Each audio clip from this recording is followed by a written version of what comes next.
Good afternoon. कल exceptions पे आ गए थे, एक्सेप्शंस टू इंडोर मैनेजमेंट। तो सबसे पहली एक्सेप्शन क्या थी? Knowledge of irregularity. अगर पार्टी को नॉलेज है कि कोई काम जो है वो एज पर रूल नहीं हो रहा है, तो क्या उसको इंडोर मैनेजमेंट का बेनिफिट मिलना चाहिए? नहीं। इंडोर मैनेजमेंट का बेनिफिट किसको मिलता है? जो इनोसेंट आउटसाइडर हो। ठीक है। अगर मुझे किसी डिफेक्ट की नॉलेज है तो मैं इनोसेंट कहाँ हुआ? थैंक यू बेटा। ठीक है, थैंक यू। हाँ, सेकंड एक्सेप्शन में आते हैं।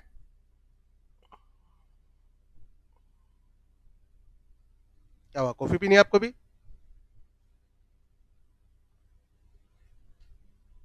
Doubtful, doubtful transactions.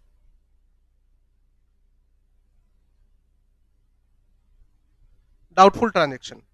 Doctrine of indoor management की मैंने आपको जो लाइंस लिखवाई थी उसमें क्या लिखवाया था? अगर सब कुछ नॉर्मल सर्कमस्टांसिस के अकॉर्डिंग चल रहा है तो मुझे इंक्वायरी करने की जरूरत नहीं है।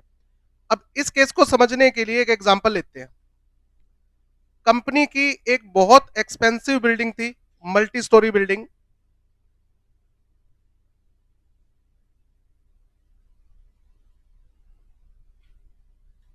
और एक बहुत ही पॉश एरिया में बिल्डिंग थी। मतलब इस बिल्डिंग की मार्केट वैल्यू लगभग 10-12 करोड़ की थी। ठीक है। इस बिल्डिंग के आसपास एक बंदा घूम रहा था।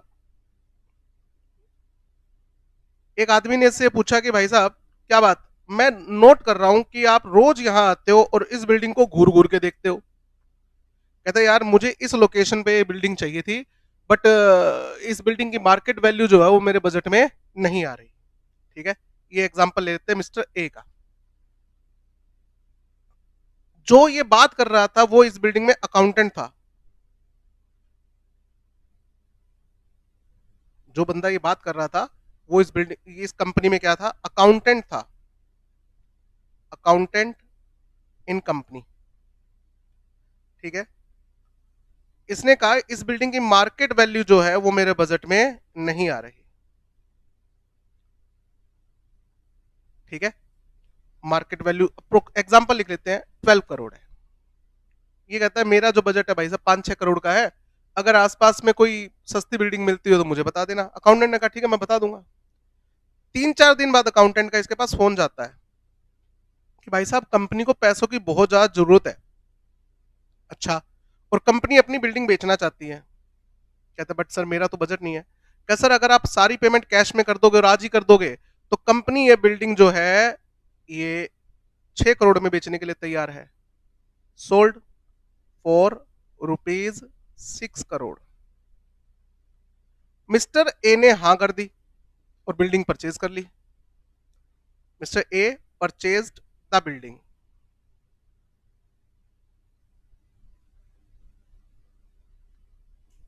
ठीक है। और अगले ही दिन ये पहुंच गया कंपनी के अंदर और बोला चलो चलो बिल्डिंग खाली करो, शाबाश, बाहर निकलो सारे। इंप्लॉइज वहां पर बैठे थे, को बिल्डिंग खाली करो, क्यों? कहता है क्योंकि मैंने खरीद ली। अब सारे एम्प्लॉय उठ के डायरेक्टर के पास जाते हैं। डायरेक्टर कहते हैं सर, कोई बंदा आया और वो कह रहा है कि बिल्डिंग खरीद ली। डायरेक्टर कहता है अंदर भेजो उसको। जब हमने बिल्डिंग बेची नहीं, खरीद किससे ली उसने? अब मिस्टर ए जो है वो कंपनी के बोर्ड ऑफ डायरेक्टर्स मिलता है। बोर्ड ऑफ डायरेक्टर कहता है हाँ भाई, क्या कहानी है बता। कहता है ये बिल्डिंग मैंने खरीद ली। कहता है किससे खरीद ली? कहता है मिस्टर, ये अकाउंटेंट था, किससे खरीद ली? कहता है ये तो अकाउंटेंट है भाई यहाँ पर, हम है बोर्ड ऑफ डायरेक्टर। कंपनी की तरफ से एसेट बेचने और खरीदने की पावर किसके पास होती है? बोर्ड ऑफ डायरेक्टर के पास। अब ये जो आउटसाइडर है मिस्टर ए जो है वो कहता है मैं तो ये मान के चलूंगा कि आपने किसको ऑथोराइज किया हुआ था। जो काम मैं खुद कर सकता हूं किसी और से करवा भी तो सकता हूं। तो मैं तो ये मान के चलूंगा कि आपने बोर्ड रिजोल्यूशन पास करके अपने अकाउंटेंट को ऑथोराइज किया बिल्डिंग बेचने के लिए। Doctrine of indoor management. कहते सर दो बातें। पहली बात, क्या ये कंपनी का ऑफिसर दिख रहा है आपको?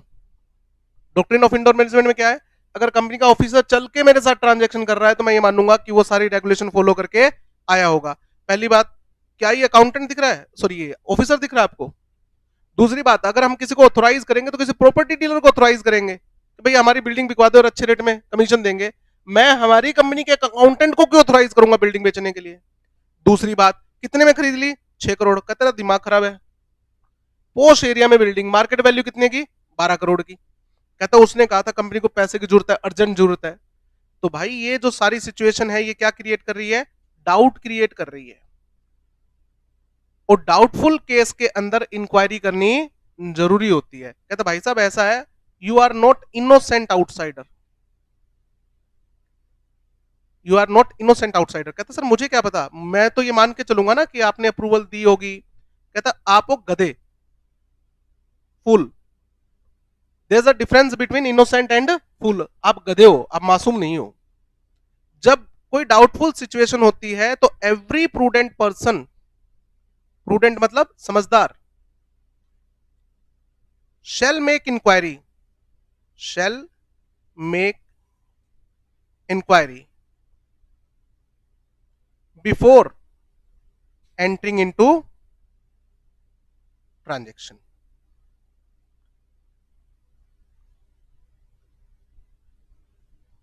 अब मान लीजिए आपके व्हाट्सएप पे एक लिंक आता है, आप उस लिंक पे क्लिक करते हो तो उस पे आईफोन की फोटो आती है, बिल्कुल नया आईफोन है, और वो ये लिंक पे ये लिखा हुआ है कि 20,000 में खरीद लो, अभी पेमेंट कर दो ऑनलाइन और 20,000 में आपको भिजवा देंगे। बताओ आप खरीद लोगे?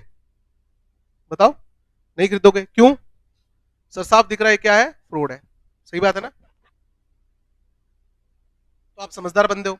अब कोई बंदा सोचता है कि यार करके देख लेते हैं पेमेंट, क्या पता फोन ही आ जाए, और बाद में तक पता लगता है फ्रॉड है। तो बताओ वो बंदा गधा था या नहीं था? तो गधों को क्या नहीं मिलता, इंडोर मैनेजमेंट का बेनिफिट नहीं मिलता। नॉर्मल सिचुएशन में आपको इंक्वायरी करने की जरूरत नहीं है, तो डाउटफुल है, ठीक है, तो यहां पर इंडोर मैनेजमेंट का बेनिफिट नहीं मिलेगा, no benefit, no benefit of indoor management. समझदार, वाइज।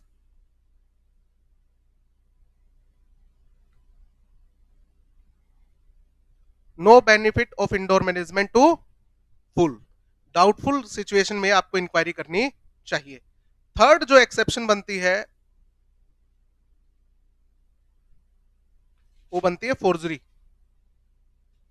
अच्छा बताइए, फोर्जरी वर्ड पहले कभी सुना है? क्या होता है? नकली sign. Forgery is a technique of doing fraud, forgery is technique of doing fraud. अब कोई बंदा मेरे नाम से कोई ट्रांजेक्शन कर ले और मेरे जैसे साइन कर दे, डिट्टो तो कैसे करेगा, मैं मान के चलता हूं मेरे जैसे मिलते जुलते कर दिए, चलो डिट्टो भी कर दिए, तो क्या उस ट्रांजेक्शन के लिए मैं लाइबल हो जाऊंगा? बोलो, मैं थोड़ी लाइबल हो जाऊंगा। कौन लाइबल होगा? जिसने ट्रांजेक्शन करी है, जिसने फोर्जरी करी है। Forgery creates no right, forgery creates no right, forgery से कभी किसी को कोई राइट नहीं मिलता। Forgery is consider null and void, ये हमेशा क्या मानी जाती है, नल एंड वॉइड मानी जाती है। सर नहीं समझ आया, अब समझिए।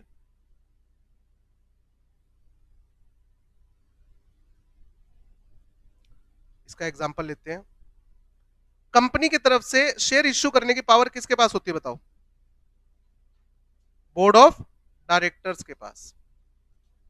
आपने फाउंडेशन में पढ़ा ना, बोर्ड ऑफ शेयर सर्टिफिकेट पे कॉमन सील लगी होनी चाहिए। अगर कॉमन सील नहीं है तो 2 डायरेक्टर के साइन होने चाहिए। 2 डायरेक्टर नहीं की बजाय 1 डायरेक्टर और 1 कंपनी सेक्रेटरी के से भी काम चल जाएगा, अगर कंपनी में सेक्रेटरी है तो। ठीक है, तो ये कंपनी के बोर्ड ऑफ डायरेक्टर्स है। ओके, कंपनी को एक कॉल आई कि भाई मैं कंपनी का शेयर होल्डर हूं और मेरे को कंपनी की जनरल मीटिंग का क्या नहीं आ रहा, नोटिस ही नहीं आ रहा है। क्या चक्कर है भाई? सॉरी, शेयर होल्डर लिख दिया, शेयर सर्टिफिकेट आएगा। तो जो कंपनी की इन्वेस्टर रिड्रेसल कमेटी है, उन्होंने कहा सर आप अपना शेयर सर्टिफिकेट नंबर बताओ।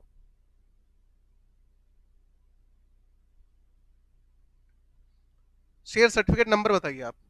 हर शेयर का एक नंबर होता है ना, तो जो बंदा है उसने बता दिया कि सर ये है शेयर सर्टिफिकेट नंबर। उन्होंने अपने सिस्टम में चेक किया तो पता लगा कि भाई साहब इस नंबर का शेयर तो कभी इश्यू ही नहीं हुआ।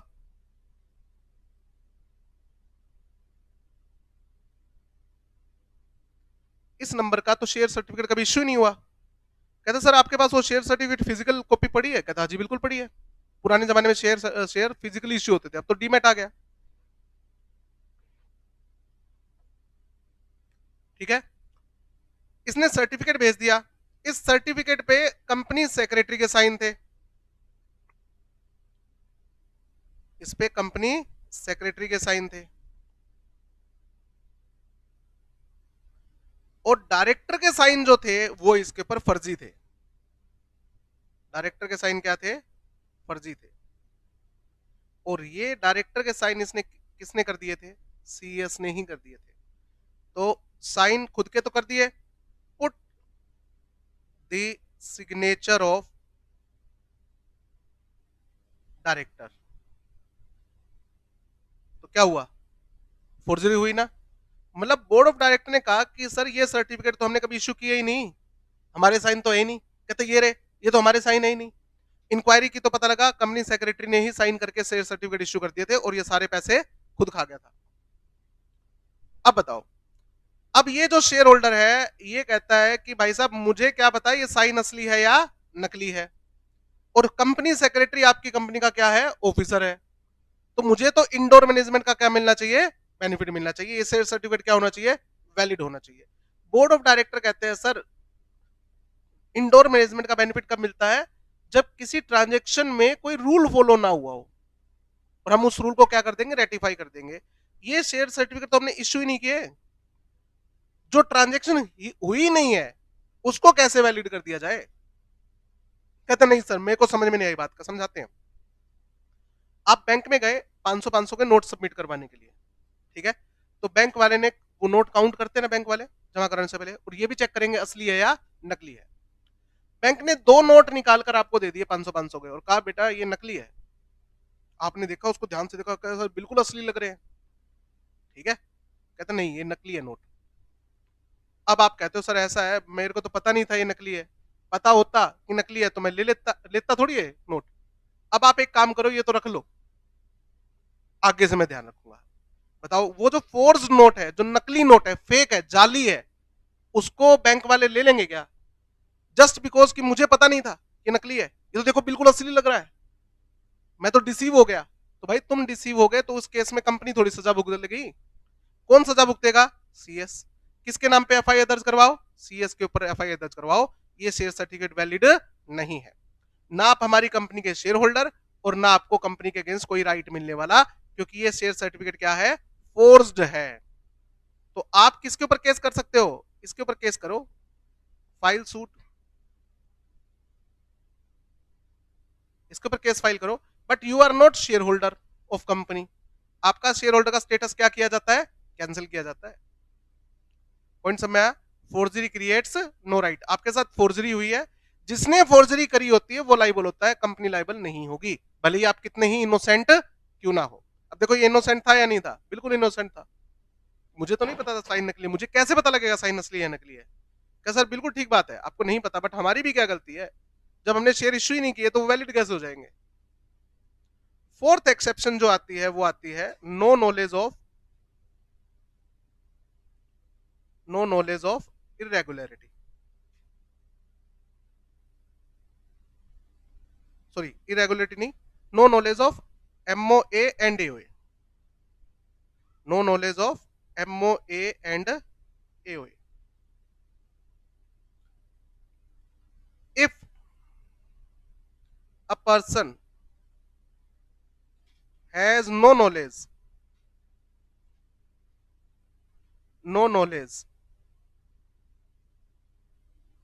of MOA or AOA, he cannot claim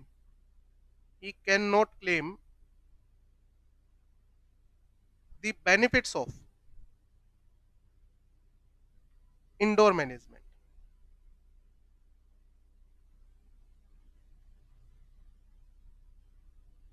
अब इस केस में क्या हुआ था?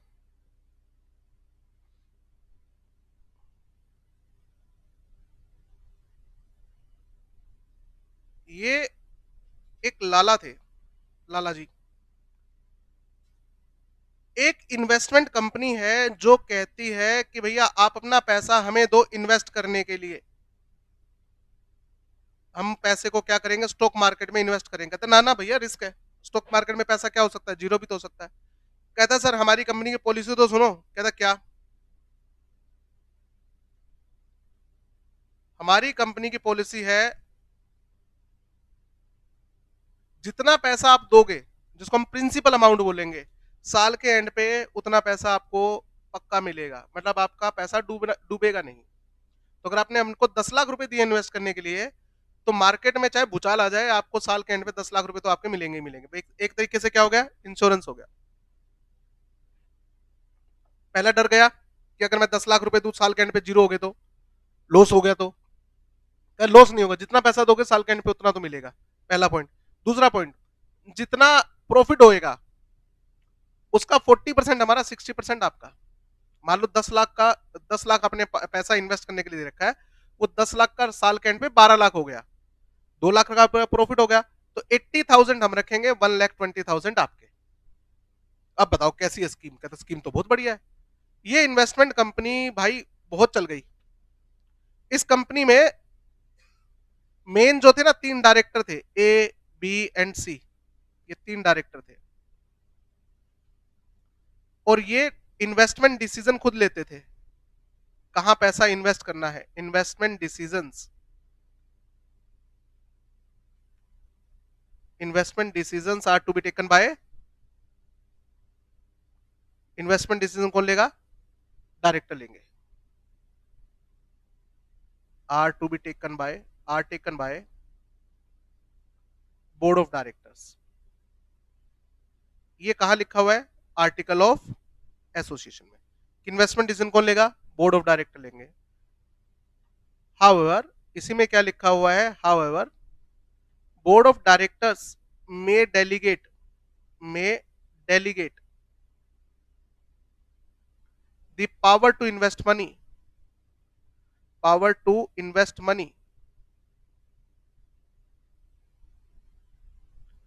to any one director by passing board resolution। Board resolution pass करके ये क्या कर सकते हैं? एक डायरेक्टर को भी पैसा इन्वेस्ट करने की अथॉरिटी दे सकते हैं। ठीक बात है सर। ये जो मिस्टर लाला है, मिस्टर ए इन्वेस्टर, ये कंपनी में आया और इसको यहां पर मिले मिस्टर बी, कंपनी का डायरेक्टर। जी लाला जी बताइए क्या करना है? कहता है पैसा इन्वेस्ट करना है, मनी टू इन्वेस्ट। इसने कहा लाला जी हो जाएगा। थोड़े टाइम के बाद पता लगा जो पैसा आपने दिया था इन्वेस्ट करने के लिए, वो पैसा डूब गया। जो पैसा आपने इन्वेस्ट करने के लिए दिया था वो पैसा डूब गया।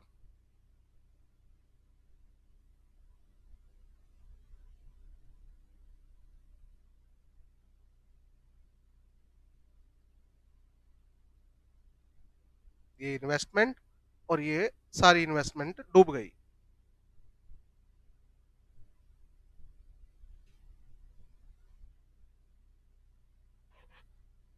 क्या हुआ? बीआर, हाँ, board resolution. Board of director की मीटिंग में जो रिजोल्यूशन पास होता है उसे हम क्या बोलते हैं? Board resolution. और जनरल मीटिंग में जो रिजोल्यूशन पास होता है या तो वो ओआर होगा या एसआर होगा। क्लियर है? ये इन्वेस्टमेंट डूब गई बेटा, ठीक है, ये सारी इन्वेस्टमेंट डूब गई। अब बताओ, जितना पैसा इसने दिया था उतना पैसा तो कंपनी को क्या करना पड़ेगा? वापस करना पड़ेगा ना, जो कि कंपनी की पॉलिसी थी। कंपनी के बाकी डायरेक्टर ने कहा कि हम 1 रुपया भी पैसा वापस नहीं करेंगे। क्यों नहीं करेंगे? क्योंकि इन्वेस्टमेंट डिसीजन इसने लिया। इन्वेस्टमेंट डिसीजन किसने लिया? एक ने लिया, इसने लिया है। जबकि हमारी कंपनी की पॉलिसी क्या है? Investment decision are to be taken by board of director, सब मिलके लेंगे। इसने अकेले ने डिसीजन लिया है, तो ये अकेला पैसा चुकाएगा जी, कंपनी पैसा नहीं चुकाएगी। ये इसकी पर्सनल ट्रांजैक्शन मानी जाएगी। केस ठोक दिया मिस्टर ए ने, मामला कहां गया? कोर्ट में। अब कोर्ट में यही बात रखी गई। एबीसी लिमिटेड इन्वेस्टमेंट के वकील ने कहा कि sir investment decision board of director को लेना होता है, बट ये वाला इन्वेस्टमेंट डिसीजन ए बी ने बिना ए और बी से पूछे ले लिया। ठीक है, इस कारण कंपनी इसकी इन्वेस्टमेंट के भरपाई के लिए लायबल नहीं है। मिस्टर ए के वकील ने कहा कि सर इंडोर मैनेजमेंट का बेनिफिट मिलेगा मेरे क्लाइंट को। मेरे को, हमारे क्लाइंट को कैसे पता लगेगा कि बी को ऑथराइजेशन थी या नहीं थी? वो तो मान के चलेगा कि रिजोल्यूशन पास हुआ होगा तभी इसने पैसा मुझसे लिया है और तभी इन्वेस्ट किया होगा। पॉइंट समझ में आया? कहता है इन्वेस्टमेंट डिसीजन जो है वो एक सिंगल डायरेक्टर ले सकता है, नहीं ले सकता? बताओ। ले सकता है। क्या पास करके? बोर्ड रेजोल्यूशन पास करके। हाँ, सुना है, ठीक है। अब बताओ, as per rule, as per rule क्या एक डायरेक्टर जो है वो इन्वेस्टमेंट डिसीजन ले सकता है? हाँ, आफ्टर पासिंग बोर्ड रेजोल्यूशन। अब बोर्ड रेजोल्यूशन पास हुआ है नहीं हुआ है ये इंटरनल मैटर है। मैं तो ये मान के चलूंगा, मिस्टर ए का वकील क्या करे, हम तो ये मान के चलेंगे कि रिजोल्यूशन पास करवाने के बाद ही उसने इन्वेस्टमेंट डिसीजन लिए। अगर डायरेक्टर ने इन्वेस्टमेंट डिसीजन अकेले लिए बिना रिजोल्यूशन पास किए तो कौन लाइबल होना चाहिए? कंपनी लाइबल होगी, और कंपनी अपना नुकसान किससे रिकवर करे? उस डायरेक्टर से। जज ने कहा बात तो ठीक है, पॉइंट। अब जज जज है ना, फाइनली वर्डिक्ट सुनाने ही वाला था, और किसके फेवर में जाने वाला था? ए के फेवर में। इतने में कोई बंदा आगे कहता है कि सर एक मिनट, वो वकील के कान में कुछ बताता है। फिल्मों में होता है ना कि जज फैसला सुनाने वाला, और इतने में वकील कहता ठहरिए जज साहब। जज कहता क्या हो गया? तो सर मेरे पास में कुछ फैक्ट्स और एविडेंस सब आए हैं, मैं पेश करना चाहता हूँ। जज कहता मिटा ले हाजिरी, आ जा, 2 मिनट नोट दे दी तेरे को। तो वकील ने कहा ठहरिए जज साहब। कहता क्या हुआ? कहता सर मेरे पास एक फैक्ट है। कहता क्या फैक्ट लाएगा? इंडोर मैनेजमेंट का बेनिफिट मिल रहा है उसको, ए को। वो मान के चलेगा कि बोर्ड रेजोल्यूशन पास हुआ होगा और उसके बाद इसने इन्वेस्टमेंट डिसीजन लिया। सर एक मिनट मेरे को कुछ करना है। जज कहता हो। कहता मैं मिस्टर ए को बुलाना चाहता हूँ। कहता बुला ले। मिस्टर ए को बुला के कहा कि ये सर आज का अखबार है, टाइम्स ऑफ इंडिया, इंग्लिश में। क्या सर आज की हेडलाइन पढ़ के सुनाओगे कि आज की ताजा खबर क्या है? मिस्टर ए बोला कि सर क्यों मजाक कर रहे हो, मेरे को इंग्लिश पढ़नी आती नहीं। कहता जब आपने इंग्लिश पढ़नी आती नहीं तो आपने एओए कब पढ़ लिया भाई इनका? एओए कैसे पढ़ लिया? बोला मैंने पढ़ा ही नहीं। बोला जज साहब बस। जब इसको यही नहीं पता कि ऐसा रूल है, ऐसा कोई रूल है कंपनी में कि बोर्ड ऑफ डायरेक्टर पावर को किसको डेलीगेट कर सकते हैं? एक सिंगल डायरेक्टर को कर सकते हैं। तो ये उसकी अजम्पशन कैसे ले सकता है कि वो रूल फॉलो हुआ होगा? इसको नॉलेज ही नहीं थी, no knowledge of MOA and AOA.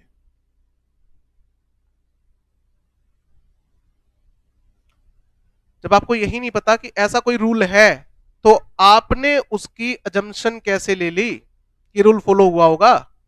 अब बताओ इसको इंडोर मैनेजमेंट का बेनिफिट मिला होगा फिर? बोलो। नहीं। जज ने कहा बिल्कुल ठीक बात है, जब आपको रूल की नॉलेज ही नहीं है तो आप उसकी अजम्पशन कैसे ले सकते हो? तो ये केस हार गया था। ठीक है, आपको इंडोर मैनेजमेंट का बेनिफिट नहीं मिलेगा। सर अभी भी समझ में नहीं आया, ठीक है याद कर लेंगे, बट मजा नहीं आया। चलो मजे लो। एक आदमी अपने घर पे सुबह सुबह आराम से अखबार पढ़ रहा था, चाय ले रखी थी और अखबार पढ़ रहा था। बेल बजी घर की। वो आदमी उठा और उसने घर का दरवाजा खोला। एक बहुत ही स्मार्ट लड़का उसके घर के दरवाजे पे खड़ा, उसके साथ में उसके माँ बाप थे। उसने पैर छुए, कहे नमस्ते अंकल जी। बोला नमस्ते बेटा। अंकल मैं आपके घर से जो अगली गली है ना उस घर में, उस गली में रहता हूँ।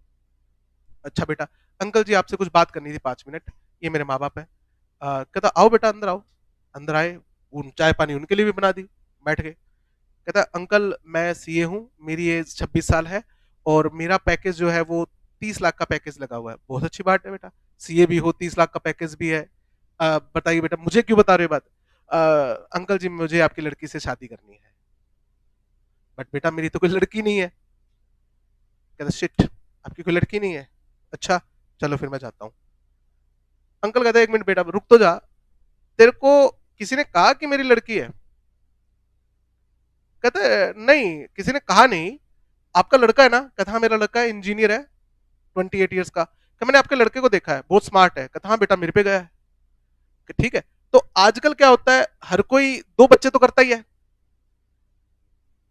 कहता अच्छा, तो आपका एक लड़का है तो एक एक बच्चा और होगा। और हमेशा हर कोई क्या सोचता है कि एक लड़का हो गया तो एक लड़की हो जाए, सही रहेगा। तो मैंने सोचा है आपकी एक लड़की भी होगी। और नॉर्मली बच्चों में 3 से 4 साल का गैप रखते ही हैं। हाँ, तो आपका बड़ा बेटा 28 साल का है, तो आपकी बेटी जो होगी वो 25 साल के आसपास की होगी, हाँ, और शादी के लायक होगी। और भाई सुंदर है तो बहन भी सुंदर होगी, शादी के लायक होगी। इसलिए मैं रिश्ता लेके आया था जी। गवाह बेटा, तेरी अजम्पशंस की हद है कि पहली बात कि मेरे 2 बच्चे होंगे, दूसरी बात कि जो बेटी होगी वो छोटी होगी, और दूसरा बच्चा, पहली दूसरा बच्चा लड़की होगी, और वो इस मेरा लड़का बड़ा होगा और दूसरी लड़की जो है वो छोटी होगी, और सुंदर भी होगी, और तेरे लिए बच्ची भी होगी। इतनी सारी अजम्पशंस। क्या बेटा तेरा दिमाग ठीक है, इलाज हुआ है तेरा? कि नहीं पहले ठीक नहीं था, अब तो इलाज हो गया, ठीक हो गया। नहीं हुआ बेटा, डॉक्टर चेंज कर ले, तेरे दिमाग में अभी भी फॉल्ट है। एक्चुअली सीए करते करते आ जाता है, कई बार आ जाता है दिमाग में फॉल्ट। ठीक है, अब जैसे एक चुटकुला सुनाता हूं इसके अंदर। एक बच्चा सीए कर रहा था, ठीक है, उसके बाप ने पूछा कि हाँ बेटा बड़ा होके क्या करेगा, जॉब करेगा, क्या करेगा? बोला पापा मैं ना बड़ा होके चिड़िया मारूंगा। ये इसने ज्यादा पढ़ाई कर ली सी, बाप को लगा वैसे मस्करी कर रहा होगा। बाप ने अगले दिन पूछा, रहे कुछ सोचा है क्या, आगे क्या करेगा? पापा चिड़िया मारूंगा। बाप ने तो भी सीरियस नहीं, थोड़े दिन बाद बोला बेटा एग्जाम आने वाले हैं, पढ़ाई करके आगे क्या सोचा है कि क्या करेगा? पापा बता तो दिया, चिड़िया मारूंगा। अब बाप को लगा कुछ गड़बड़ है इसके दिमाग में, वो ले गया उसको साइकेट्रिस्ट के पास। साइकेट्रिस्ट ने उसको चेक किया, कुछ क्वेश्चन पूछे, बोला जी इसकी दवाइयां चलेगी, एक काम करो उसको यहीं एडमिट करवा दो 6 महीने के लिए। ठीक है, 6 महीने बाद बाप के पास फोन आता है डॉक्टर का, कहता है आपका लड़का बिल्कुल ठीक हो गया, ले जाओ आप उसको। बाप गया, बोला कि एक बार मैं चेक कर लूंगी मेरा बेटा ठीक हुआ है नहीं हुआ। कहा बिल्कुल चेक कर लो, बुलाओ मेरे बेटे को। बुलाया, वो सबसे पहले आते ही उसने अपने बाप को प्रणाम किया। कहा पापा जी नमस्ते, कैसे हो आप, पैर छुए। बोला यार मेरा बेटा तो बिल्कुल ठीक हो गया, नमस्ते कर रहा है, पैर छू रहा है, हाल चाल पूछ रहा है। कहा बेटा बैठो, बैठ गया। कहा बेटा और कैसे हो? कहा पापा जी मैं बिल्कुल ठीक हूँ, आप बताओ घर पे सब ठीक है? कहा यार मेरा बेटा तो बिल्कुल ठीक हो गया, कितना सिंसियर हो गया। कहा बेटा अब ये बता कि क्या करेगा? कहा पापा मैं ना पढ़ाई लिखाई करूंगा, खूब पढ़ूंगा, सीए करना आसान थोड़ी है, तो मुझे खूब पढ़ना है, खूब अच्छी तरह पढ़ाई करनी है, मुझको सीए बनना है, फर्स्ट टाइम में सीए बनना है। बहुत बढ़िया। उसके बाद पापा मैं ना जॉब करूंगा। जॉब करेगा, चलो ठीक है बेटा। जॉब करने के बाद पापा, जॉब करने के बाद है ना पैसा इकट्ठा करूंगा और फिर खुद का बिजनेस करूंगा। अरे यार इतना अच्छा मतलब सोच हो गई इसकी कि जॉब करके पहले पैसा इकट्ठा करेगा फिर खुद का बिजनेस करेगा। कहता था किस चीज का बिजनेस करेगा? कहा पापा अंडरवियर का बिजनेस करूंगा। अंडरवियर का बिजनेस, हाँ ठीक है, अंडरवियर का बिजनेस भी तो अच्छा बिजनेस है, इसमें क्या दिक्कत है? अंडरवियर का बिजनेस करूंगा, फिर अंडरवियर बनाऊंगा, अंडरवियर बना के उसमें से इलास्टिक निकालूंगा, उससे गुलेल बनाऊंगा, उससे चिड़िया मारूंगा। बताओ क्या कर ले इस इंसान का? तो कई बार फॉल्ट आ जाता है दिमाग में बेटा, कोई खास बात नहीं है। ठीक है, तो बताओ नो नॉलेज ऑफ एमओए और क्लियर हो गया? अब अगर आपको रूल्स का ही नहीं पता तो आप उसकी अजम्पशन कैसे ले सकते हो कि रूल फॉलो हुआ होगा? माइंड में क्वेश्चन आ रहा है सर ये झूठ बोल देता तो मिस्टर कि हाँ मैंने तो एमओए पढ़ा था, तो बेटा झूठ बोल देता तो ये केस ही नहीं आता, झूठ बोल देता तो केस ही नहीं आता। ठीक है, इसलिए नॉर्मली जब भी आपको बुलाए, आप कोर्ट में जाते हो ना, तो वकील आपकी तैयारी करवाता है पहले कि तेरे से कोर्ट में क्या क्या पूछ सकते हैं, तेरे से कोर्ट में क्या क्या पूछा जा सकता है और तुझे क्या रिप्लाई करना है। ये तो बोल के फंस गए, ये तो सब में आ गई बात। लास्ट एक्सेप्शन जो है पांचवी, वो है ultra wire act of company. अगर कोई काम ऐसा है जो कंपनी के ऑब्जेक्ट लॉ से बाहर जा रहा है, कंपनी की अथॉरिटी से बाहर जा रहा है, तो कोर्ट कभी भी उसको परफॉर्म करने का ऑर्डर नहीं दे सकती। In no case court can order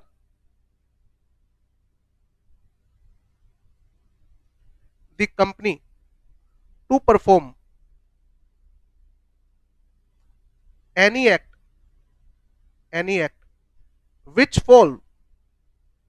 which falls outside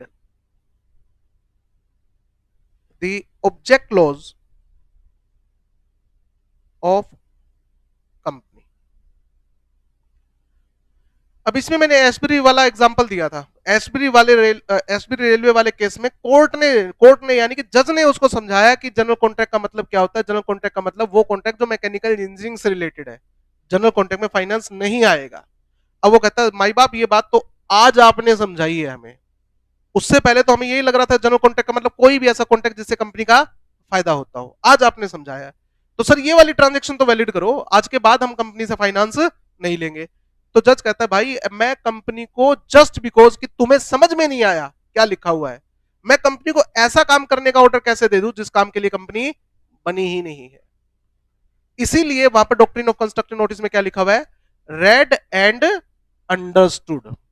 outsider को ना सिर्फ एमओए पढ़ना होगा बल्कि समझना भी होगा। अगर तुम्हें समझ में नहीं आई है कोई चीज तो बाद में कोर्ट जो है वो कंपनी को लाइबल थोड़ी कर देगी क्योंकि वो चीज आपको समझ में नहीं आई। पॉइंट समझ में आ गया? तो 5 एक्सेप्शन थी बेटा। अभी एक बार इसको बुक में से पढ़ के देखते हैं, ठीक है? बुक खोल लो।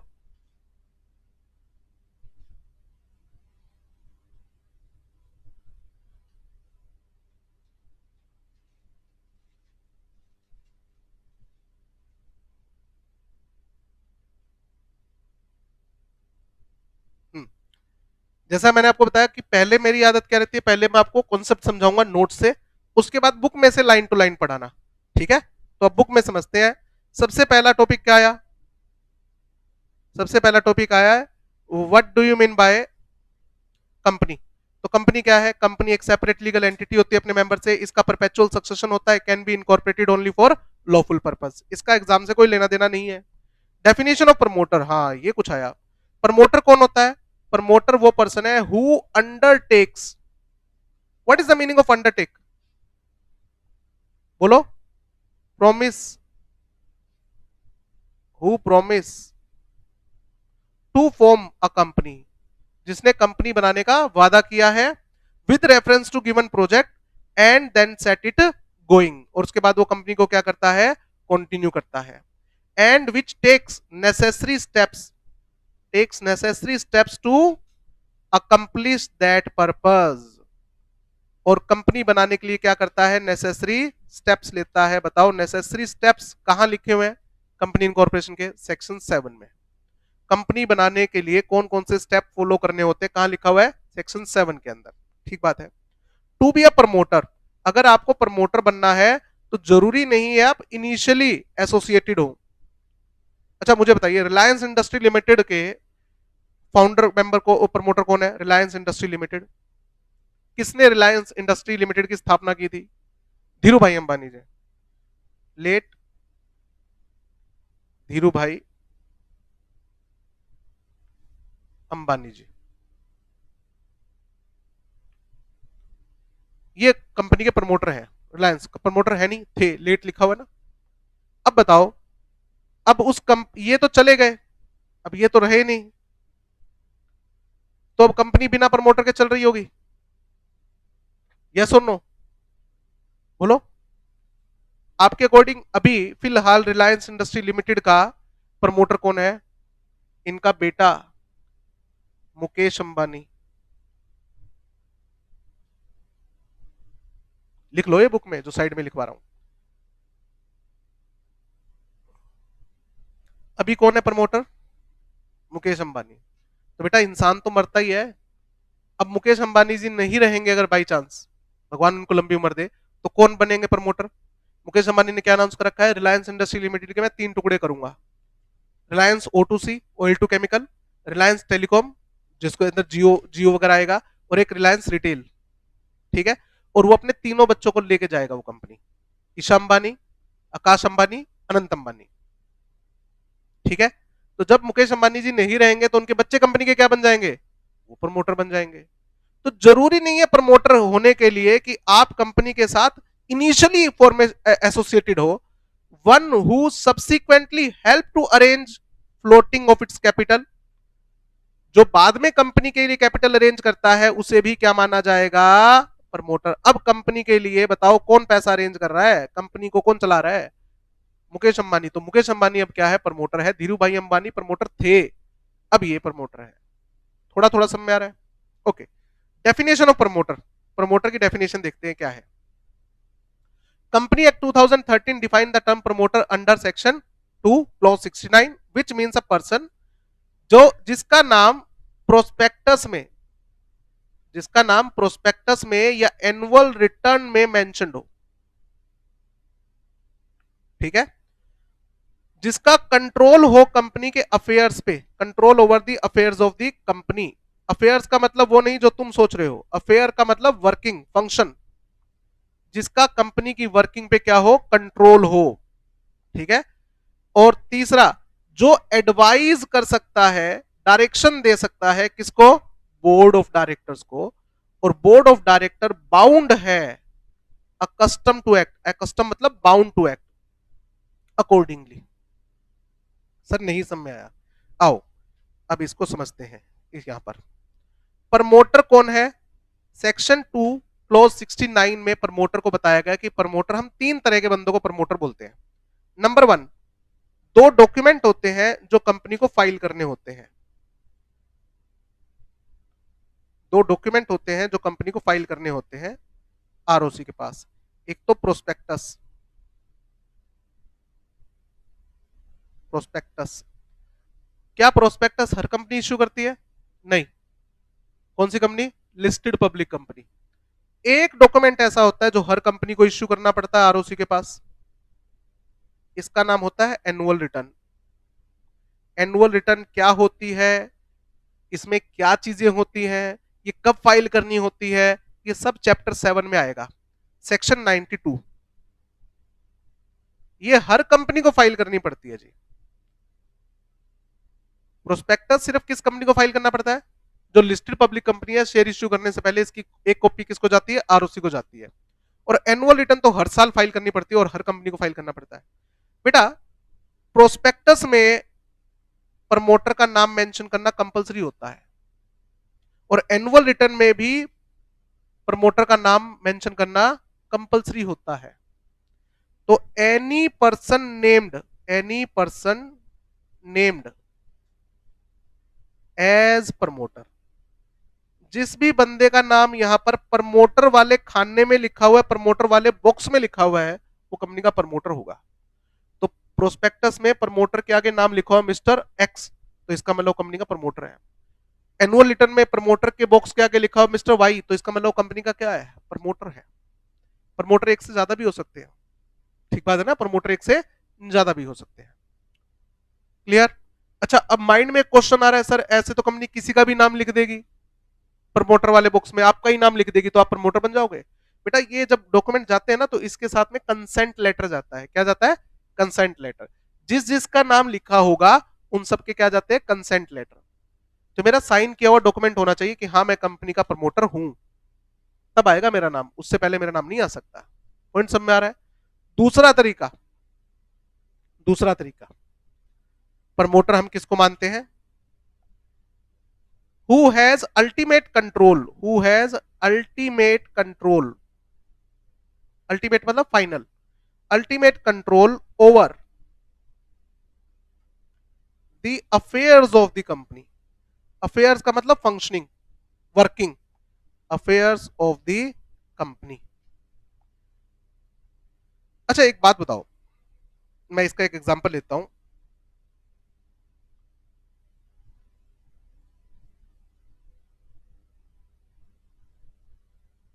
ये आपके दिमाग में शायद फाउंडेशन में आया हो ये क्वेश्चन, जब जब मैं पूछूंगा। अगर एक कंपनी दूसरी कंपनी की 50% से ज्यादा इक्विटी होल्ड कर लेती है, तो वो कंपनी क्या कहलाती है, उसकी होल्डिंग कंपनी। होल्ड मतलब कंट्रोल, आधे से ज्यादा शेयर मेरे पास है। कंपनी में कोई बड़ा काम होता है तो किसकी परमिशन लगती है, मेंबर्स की। कंपनी किसके बाप की है, मेंबर्स के बाप की है ना, तो किसकी अप्रूवल लगेगी, मेंबर्स की। अच्छा मेंबर की अप्रूवल कितने तरह की होती है, दो तरह की, ओआर, एसआर। छोटे मोटे काम है तो ओआर, और बड़े काम है तो एसआर से पास होता है ना।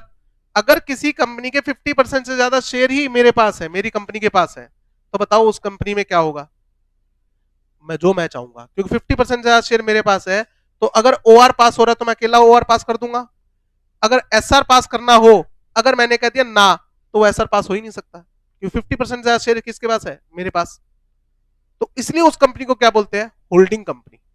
माइंड में क्वेश्चन ये आ रहा है कि क्या एक बंदे के पास 50% से ज्यादा शेयर आ सकते हैं, आ सकते हैं। पैसा चाहिए, खरीद लो, खरीद लिए। एक बंदे ने एक कंपनी के 55% शेयर खरीद लिए, अब बताओ क्या वो बंदा होल्डिंग कंपनी है, वो कंपनी थोड़ी है। कंपनी तो आर्टिफिशियल पर्सन होता है, वो तो एक पर्सन है, नेचुरल पर्सन है। तो वो क्या होगा, वो होगा प्रमोटर। वो क्या होगा? प्रमोटर, क्योंकि अब उसका कंपनी के ऊपर क्या आ गया? कंट्रोल आ गया। अब वो जो बोलेगा वही कंपनी में होगा। पॉइंट सब में आया? A person who has ultimate control over the affairs of the company. चाहे कंपनी के अंदर आप उसे मेजर शेयर होल्डर, कंपनी का चीफ, बॉस, कुछ भी बोल लो आप, कंपनी एक कहता है हमें कोई फर्क नहीं पड़ता कि उसको आप क्या बोल रहे हो। आप कंपनी का चेयरमैन बोल रहे हो, आप कंपनी का हेड बोल रहे हो उसे, ठीक है, हमें कोई मतलब नहीं आप उसे क्या बोल रहे हो, क्या कह के पुकार रहे हो। कंपनी एक्ट उसे क्या कहता है? कंपनी एक्ट उसे प्रमोटर कहता है। ठीक है। थर्ड पॉइंट, हम प्रमोटर किसको मानते हैं? कंपनी की मैनेजमेंट किसके हाथ में होती है? बोर्ड ऑफ डायरेक्टर के हाथ में। सर एक बंदा है जो कंपनी के बोर्ड ऑफ डायरेक्टर को भी क्या कर सकता है? डायरेक्शन दे सकता है। हाँ तो क्या बात होगी sir, direction they, board of director मानने ना मानने उसकी मर्जी। कहता नहीं जी, बोर्ड ऑफ डायरेक्टर की इतनी औकात नहीं है कि उसको मना कर दे। ये क्या इश्यू कर रहा है? ये डायरेक्शन इश्यू कर रहा है। किसको? To board of directors. And board of director are bound to act, accustom to act का मतलब bound to act accordingly. Board of directors and board of director are accustomed, accustomed मतलब bound to act accordingly. जैसी direction दी है हमें वो follow करनी पड़ेगी।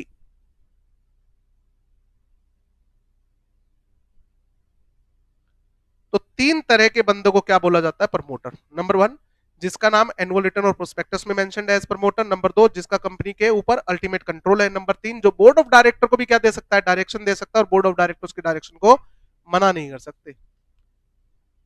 ऐसे बंदों को क्या बोला जाएगा? प्रमोटर। क्लियर है? अब देखो क्या लिखा हुआ है, आ जाएगा समझ। अब ये लाइन थोड़ी सी अजीब लग रही है sir. But shall not include a person who is acting merely in professional capacity. ठीक है।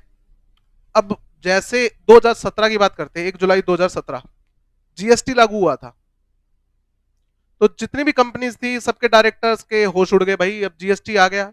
उससे पहले क्या होता था? वैट होता था, वैल्यू एडिड टैक्स, सीएसटी होता था, एक्साइज होता था।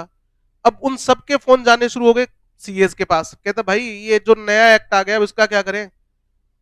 अब हमारे पास जो स्टॉक पड़ा है उस पर तो वैट लगा हुआ है, और जो अब नया जीएसटी एक्ट आ गया, अब हमने जो वैट पे कर रखा है उसका इनपुट टैक्स क्रेडिट मिलेगा या नहीं मिलेगा? और जब उसको बेचेंगे, जो स्टॉक हमने ऑलरेडी खरीदा हुआ है उस पर वैट चार्ज करना है, उस पर जीएसटी चार्ज करना है। सभी कंफ्यूज थे बेटा। तो वो जो सीए है ना, वो सीए क्या कर रहा था? बोर्ड ऑफ डायरेक्टर को क्या कर रहा था? डायरेक्शन दे रहा था, एडवाइस दे रहा था कि सर आपको ऐसे करना है। अब बोर्ड ऑफ डायरेक्टर क्या कहेंगे? जैसा आप कहो, क्योंकि ज्यादा नॉलेज किसको है? सीए को नॉलेज है कि सर जैसा आप कह रहे हो ना वैसा हम कर देंगे। तो board of director are accustom to act, किसके कहने पर? सीए के कहने पे। तो सीए भी प्रमोटर हो गया, नहीं हो गया? नहीं हुआ ना? क्यों नहीं हुआ? क्योंकि वो प्रोफेशनल कैपेसिटी में एक्ट कर रहा है। सर नहीं समझा, धंधा है उसका, सीए का धंधा है ये।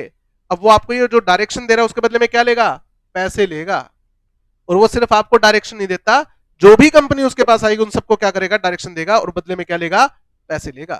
तो अगर कोई पर्सन प्रोफेशनल कैपेसिटी में एक्ट कर रहा है, मेयरली मतलब only, acting only in professional capacity, तो भैया उसे प्रमोटर नहीं माना जाएगा। प्रोफेशनल कैपेसिटी का मतलब है पैसे देके जो सर्विस दे रहा है। बहुत से बच्चों को यह लगता है कि इसका मतलब आप ये कह रहे हो कि सर सीए खुद के लिए कंपनी नहीं बना सकता, सीए प्रमोटर नहीं हो सकता। अब देखो मैं पढ़ाता हूं बेटा, मैं सीए भी हूं। अगर मैं अपने काम के लिए आज की तारीख में कंपनी बनाता हूं और मैं उस कंपनी के नाम से कोचिंग देना शुरू करता हूं, तो उस कंपनी का प्रमोटर मैं हूं या नहीं हूं? तो क्या मैं पर्सन नहीं, प्रोफेशनल बंदा नहीं हूं? बट क्या मैं कंपनी बनाने के नाम के पैसे लूंगा खुद से? Here am I acting as professional? नहीं। प्रोफेशनल बंदा क्या होता है? जो काम करने के क्या लेता है? पैसे। जब मैं खुद के लिए कंपनी बनाऊंगा तो मैं पर्सनल कैपेसिटी में एक्ट कर रहा हूं, प्रोफेशनल कैपेसिटी में एक्ट नहीं कर रहा। तो कुछ बच्चों के माइंड में ये आ जाता है कि सीए, सीएस, एडवोकेट, एलएल, ये जो होते हैं ये कंपनी नहीं बना सकते, या कंपनी बनाएंगे तो प्रमोटर नहीं कहलाएंगे। बेटा खुद के लिए कंपनी बनाऊंगा तो प्रोफेशनल कैपेसिटी में कहां एक्ट कर रहा हूं? फिर तो पर्सनल कैपेसिटी में एक्ट कर रहा हूं, फिर तो प्रमोटर हूं। समझ में आ रहा है? जैसे कुमार मंगलम बिरला जी का नाम सुना होगा आपने, बिरला ग्रुप का नाम सुना है? बिरला ग्रुप के जो प्रमोटर है कौन है? कुमार मंगलम बिरला जी, एक ही बंदा है, सीए ये सीए। लेंस कार्ट का प्रमोटर कौन है? वो चश्मे वाला जो आता है शार्क टैंक में, वो भी क्या है? सीए है। और बोट कंपनी का जो आता है प्रमोटर, अमन, अमन नाम है ना उसका शायद, वो भी सीए है। तो वो अपनी कंपनी का प्रमोटर नहीं है क्या? प्रमोटर है बेटा। अगली बात समझ में? हाँ। अब देखो लास्ट टाइम में ना एक कंफ्यूजन रहती है कि हमें लास्ट में क्या याद करना है, और मैं क्या बताता हूँ, देखो नोट समझने के लिए होते हैं, बुक में ही पढ़ना पड़ेगा। अब अगर मैं बुक आपको ये जैसे एक एक लाइन अपने पढ़ी है ना, सारी बुक ऐसे ही पढ़ेंगे अपन, पहले नोट्स और फिर बुक में से लाइन टू लाइन और फिर बुक में उसकी समरी। अब ये मैंने ऑलरेडी हाईलाइट कर दिया कि लास्ट में आपको क्या पढ़ना है, प्रोस्पेक्टस, एनुअल रिटर्न, तो पढ़ते ही पता लग जाएगा। Any person named as promoter in prospectus और annual return, who has control over the affairs of the company, जो एडवाइज करता है board of director and board of director accustom to act. तो कीवर्ड मैं आपको हाईलाइट करवा के दूंगा, ठीक है? ऐसे ही चलेगा। आगे आओ, formation of company, section 3। Company को फॉर्म करने के लिए क्या होना चाहिए बताओ? Only for lawful purpose. Illegal काम के लिए कंपनी नहीं बनाई जा सकती, that is company can not be formed या इनकॉर्पोरेटेड फॉर इलीगल पर्पस या ऑब्जेक्ट। कंपनी को सिर्फ लॉफुल पर्पस के लिए बनाया जा सकता है, इलीगल काम के लिए कंपनी को नहीं बनाया जा सकता। मिनिमम कितने सब्सक्राइबर होने चाहिए बताओ? पब्लिक कंपनी में मिनिमम 7, प्राइवेट कंपनी में मिनिमम 2 और 1 पर्सन कंपनी केस में मिनिमम 1। ठीक है? कैसी कंपनी बना सकते हो बताओ? सर लिमिटेड कंपनी बना सकते हैं और अनलिमिटेड कंपनी भी बना सकते हैं। और फिर लिमिटेड में भी दो, बाय शेयर और बाय गारंटी। ये तो पढ़ाई दिया था ना टाइप्स ऑफ कंपनी में, हालांकि इसका एग्जाम से कोई लेना देना नहीं है, ये फाउंडेशन में पढ़ा हुआ आपने। ये नोट हो गया? चलो आगे। Okay, most important topic 5 number का,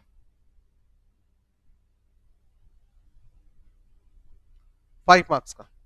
एमसीक्यू भी आ सकता है, प्रैक्टिकल क्वेश्चन भी आ सकता है। थ्योरी आने के चांसेस बहुत रेयर है, ध्यान रखना। एग्जाम में theory question, straight forward question पूछे जाए, इसके चांसेस कम रहेंगे। तो अगर आपका 120 नंबर का पेपर आता है तो आप मान के चलो 20 या 25 नंबर के क्वेश्चन ऐसे आए जो स्ट्रेट फॉरवर्ड पूछे जा सकते हैं, बाकी सारे क्वेश्चन प्रैक्टिकल बन के आते हैं। ठीक है? ओके, तो सबसे पहले who can form 1 person company बताओ? ओनली नेचुरल पर्सन, जो क्या हो? नेचुरल पर्सन हो। Other than minor, other than minor का मतलब क्या हुआ बेटा? Major. Who is Indian citizen, जो इंडियन सिटीजन हो। रेजिडेंट ऑफ इंडिया होना जरूरी है क्या? रेजिडेंट ऑफ इंडिया है या नहीं है? रेजिडेंट ऑफ इंडिया है या नहीं है, इस बात से कोई फर्क नहीं पड़ता, यही एलिजिबल है टू इनकॉर्पोरेट 1 पर्सन कंपनी। कोई दिक्कत इसमें? आगे आओ। ओपीसी बनाकर मैं क्या काम धंधा कर सकता हूं? ओपीसी बनाकर मैं क्या काम धंधा कर सकता हूं? Can not. ओपीसी बनाकर आप क्या नहीं कर सकते? अंडर सेक्शन 8 एक्टिविटी नहीं कर सकते। क्या थी under section 8 activity? Charitable activities.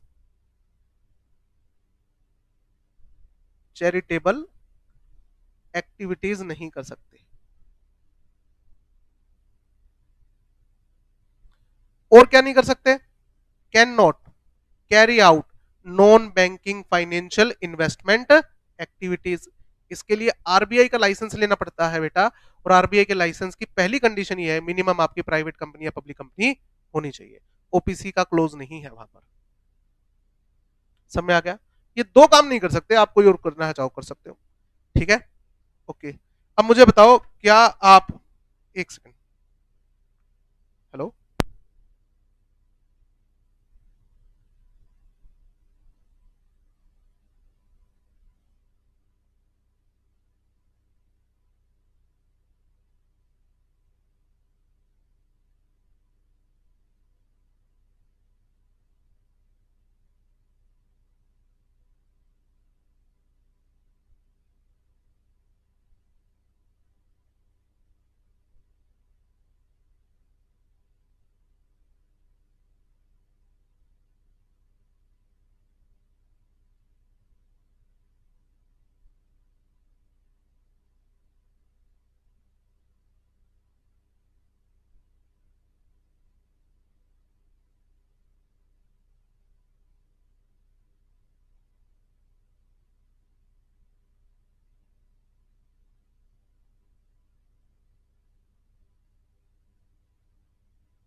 हाँ जी, ये पॉइंट होगा क्लियर बेटा? Okay. Indicate name and consent of nominee, ये भी आ गया। द मेमोरेंडम, मेमोरेंडम में क्या क्या आएगा? नॉर्मली मेमोरेंडम में कितने क्लोज होते हैं? 6 क्लोज होते हैं। Name, location, object close, liability close, capital close और एसोसिएशन या सब्सक्रिप्शन क्लोज जिसको अपन बोलते हैं। ओके, बट इसके मेमोरेंडम में क्या आएगा? इसके मेमोरेंडम के अंदर आपको एक नॉमिनी का नाम भी देना पड़ेगा, एक नॉमिनी का नाम भी देना पड़ेगा विद हिज प्रायर कंसेंट। और जिसको आप नॉमिनी बनाओगे उसका क्या लगेगा? कंसेंट लेटर भी लगेगा, उसका क्या लगेगा? कंसेंट लेटर भी लगेगा। Memorandum of OPC shell also indicate the name of natural person, ध्यान रखना वो बंदा क्या होना चाहिए? नेचुरल पर्सन होना चाहिए, अदर देन माइनर होना चाहिए, इंडियन सिटीजन होना जरूरी है, चाहे रेजिडेंट ऑफ इंडिया हो या ना हो इस बात से कोई फर्क नहीं पड़ता, उसे हम क्या बोलेंगे? नॉमिनी। उसकी प्रायर कंसेंट लगेगी। Who shall in the event of subscriber death, अगर सब्सक्राइबर मर गया, सब्सक्राइबर मतलब मेंबर की बात कर रहा है, डेथ और हिज इनकैपेसिटी, या वो अगर इनकैपेबल हो गया, कल को मेंबर जो है वो मर गया या वो इनकैपेबल हो गया, तो ये कंपनी का क्या बन जाएगा? मेंबर बन जाएगा, become the member of the company. Sir बीच में ये फॉर्म नंबर वगैरह दे रखे हैं, याद नहीं करनी, लास्ट में लिस्ट दे दूंगा, ठीक है? फॉर्म नंबर वगैरह पे नॉर्मली क्वेश्चन नहीं पूछे जाते, ठीक है? आओ आगे। कंसेंट ऑफ नॉमिनी, नॉमिनी की क्या लगेगी? कंसेंट लगेगी। हाँ ये तो ऊपर लिख ही दिया, हिज प्रायर कंसेंट, तो नॉमिनी की क्या लगेगी? कंसेंट लगेगी। Name of such nominated person, name of such nominated person, ठीक है, उसकी क्या लगेगी? कंसेंट लगेगी, कंसेंट लगेगी। और ये किसके पास फाइल करनी है? Shall be filed with ROC at the time of incorporation of company. जब कंपनी इनकॉर्पोरेशन के डॉक्यूमेंट देंगे हम आरओसी को, तो उन डॉक्यूमेंट में कंसेंट लेटर भी लगेगा। क्लियर है? नॉमिनी इन ओपीसी ओनली, नॉमिनी सिर्फ कहां होता है? ठीक है, ऑब्वियस सी बात है, बट यहां पर क्या लिख रखा है? एक बंदा, एक ही ओपीसी का क्या हो सकता है? मेंबर हो सकता है, और एक ही ओपीसी का क्या हो सकता है? नॉमिनी हो सकता है। अ natural person shall not be member of more than one OPC at any point of time. A natural person shall not be member of more than one OPC at any point of time, and shall not be nominee of more than one OPC। दोबारा समझो, person shall not be member of more than one OPC and shall not be nominee of more than one OPC। ठीक बात है, but इसकी हमने एक point क्या पढ़ा था कि अगर जिसके आप नॉमिनी हो उस ओपीसी के मेंबर की डेथ हो गई तो क्या होगा? Where natural person being a member in OPC in accordance with rule become member, where a natural person, where the person being member in OPC, मैं क्या हूं? एक ओपीसी का मेंबर हूं, ठीक बात है? बिकम मेंबर इन अनदर, दूसरी ओपीसी में भी आप मेंबर बन गए, ऐसा कैसे हो सकता है? मैं दूसरी ओपीसी का मैं मेंबर बन गया, उस जिस ओपीसी के आप नॉमिनी थे उसके मेंबर की क्या हो गई? डेथ हो गई। By virtue of being nominee, क्योंकि आप क्या थे? नॉमिनी थे। वर्चू मतलब वजह, मैं कैसे बन गया उस दूसरी ओपीसी का मेंबर कैसे बन गया? क्योंकि आप उस ओपीसी के क्या थे? नॉमिनी थे, ठीक है? ओके, तो भैया अब क्राइटेरिया क्या है? Such person shall meet the criteria, कौन सा क्राइटेरिया? एक बंदा एक ही ओपीसी का क्या हो सकता है? मेंबर हो सकता है जी, ये क्राइटेरिया है। अब आपको इस क्राइटेरिया में आना पड़ेगा कितने टाइम में? 6 मंथ में। आपको कितने टाइम में डिसीजन लेना पड़ेगा? 6 मंथ में। सर नहीं समझ में आया, आओ कोई बात नहीं। सबसे पहले यहां पर कौन ओपीसी बना सकता है? कौन ओपीसी बना सकता है? Only natural person plus major plus citizen of India plus resident of India है या नहीं है, इस बात से कोई फर्क नहीं पड़ता। एटलीस्ट 120 डेज का क्या होना चाहिए, स्टे होना चाहिए।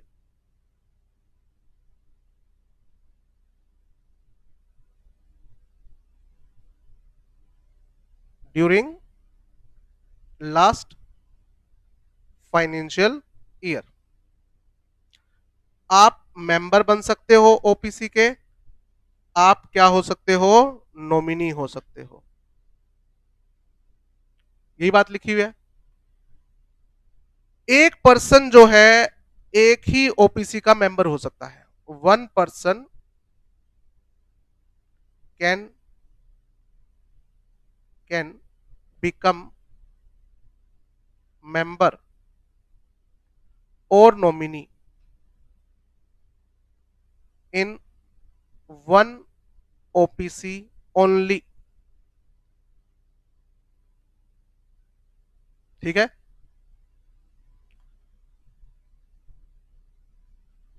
जिसके आप नॉमिनी हो, जिसके आप नॉमिनी हो उसके मेंबर की डेथ हो गई,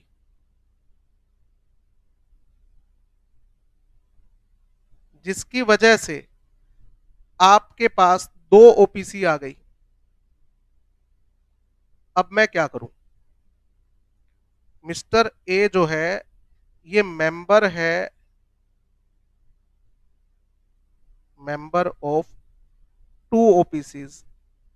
एक ओपीसी तो मेरे नाम पे थी और एक ओपीसी का मैं मेंबर क्यों बन गया, क्योंकि जिस ओपीसी का मैं नॉमिनी था उसके मेंबर की क्या हो गई, डेथ हो गई। अब क्या करें, कहता आपको कितना टाइम दिया, 6 मंथ 180 डेज, 180 डेज ही लिख लो, 180 डेज दिया आपको।